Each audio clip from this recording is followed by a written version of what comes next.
So the day you arrived in New York, how was it?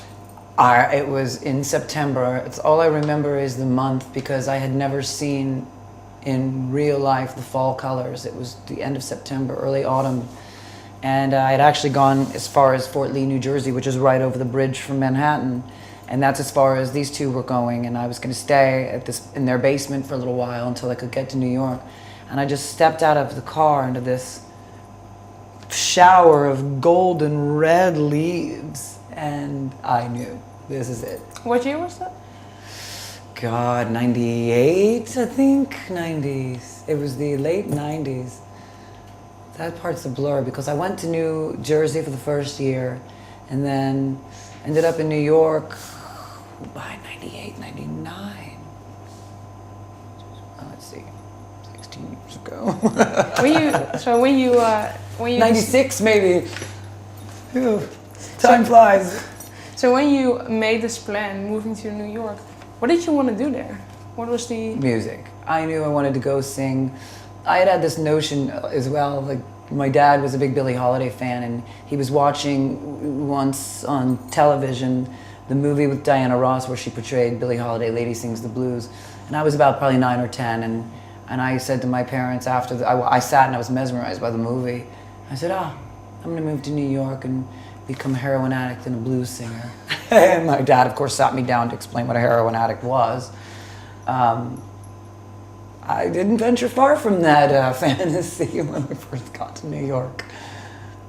So yeah, I knew it was coming to do music, and I had hoped that I was going to help my sister straighten out, and we would do something together. We always thought, we could be like the Heart Sisters or something, So how did you actually venture into music? I mean, you arrive in New York, you start your life in New York. Yeah. But I spent the first year in New Jersey just going on auditions all the time, taking buses over the bridge, working at a little sub shop called Blimpie's. I was the sandwich maker. And I would take a bus over the bridge and find all these advertisements for auditions in the Village Voice. Most of it was just crap, some wedding bands that I wasn't interested in. And then I finally thought, okay, I really got to move to New York City. I got to be in the city.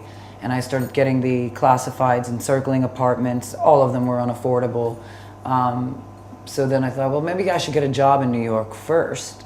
And I saw this ad for make $1,000 a night, as a cocktail waitress. And I went in and it was a strip club.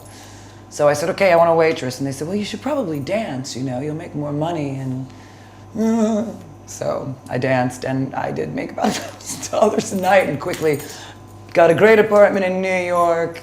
The first week I was there, I met John. I heard his guitar from the street, my now, music partner and co-writer and guitarist. I heard his guitar coming from the street and I went in and it was open mic night. It was like a blues jam and I told him I was there to sing and he said, well, get up and sing a blues song. And I tried to do Stormy Monday, but I really didn't know anything about singing blues yet. And John afterwards said, well, you have a good instrument and a good tone. You just have to learn blues if that's what you want to sing. And he gave me all these artists, Etta James, Otis Redding, all these blues and R&B artists to go study.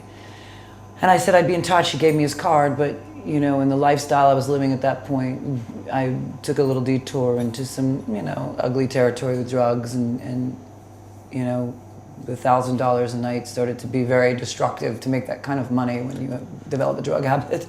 So you said you were dancing.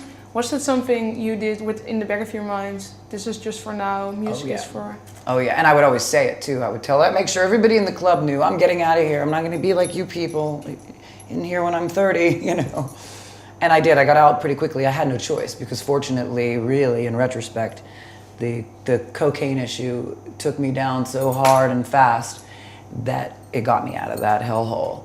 And I went on the straight and narrow and got a job as a legal secretary. And within about 2 weeks of that job is when I got the call that my sister had taken her life. So then I knew there was no turning back to that other life. And it was really time to do music. I got back with John, who had given up on me. He just thought I was a mess. And he really helped me. He helped me get straight. His family really took me in. And we started doing the shows in the late 90s, early 2000s. Do you remember, because you just told me that you met him, do you remember the first time you met him again after the whole bad Well, we kept in period? touch on the phone, and when I finally said, hey, can we meet? And I told him, look, I had this drug problem, blah, blah, blah. He's like, thank God that's just drugs. I thought you were just crazy. Can we do some music now? Because you've got talent. And that's kind of how it went. And he helped me find a really good therapist, and you know, and like I said, his family, I mean, his family is still my family. I spend Thanksgivings there. I mean, John and I dated for a long time, but we're both now in, you know, very healthy, separate relationships. The music is like the child we had together, and, you know, he's my best friend in the world. Literally saved my life, him and his family. So, yeah, I mean, it was seeing him again. The first thing he said is, you put on some weight, you know, when you're doing cocaine, you're like this big. I thought, oh. Then we started dating, and you know, I struggled a little at first, keeping on the straight and narrow, but, you know, and I was with John a little while, several months before my sister took her life, and after her death, you know, there was no touching that crap again.